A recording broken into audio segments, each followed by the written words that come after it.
வணக்கம். நின்று கொண்டே தண்ணீர் குடித்தால் என்னவாகும்? தாகம் அதிகம் எடுக்கும்போது பலரும் நின்ற நிலையிலே தண்ணீர் வேகமாக பருகுவர்.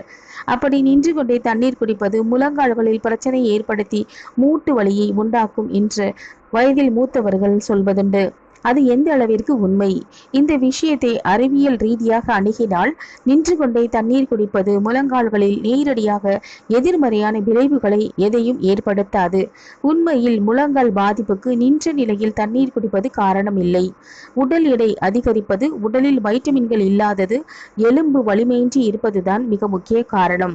நின்று கொண்டே தண்ணீர் குடிப்பதில் உள்ள ஒரே பிரச்சனை என்னவென்றால் தண்ணீர் விரைவாக வயிற்றுக்குள் செல்லும். அதனால் செரிமான அமைப்பில் சிறிது அழுத்தத்தை ஏற்படுத்தக்கூடும்.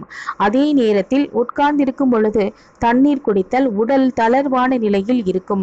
தண்ணீர் மெதுவாக வயிற்றுக்குள் நுழையும், செரிமானத்தையும் மேம்படுத்தும். நின்று கொண்டே தண்ணீர் குடிப்பது முழங்கால்களுக்கு தீங்கு விளைவிக்கும் என்றோ அல்லது மூட்டு வலிக்கு வழிவகுக்கும் என்றோ அறிவியல் ரீதியாக நிரூபிக்கப்படவில்லை. நின்று கொண்டே தொடர்ந்து வேலை செய்வதும் அதிக எடை தூக்குவதும் தான் முழங்கால் பிரச்சனைகளை அதிகரிக்க செய்கின்றது. நன்றி.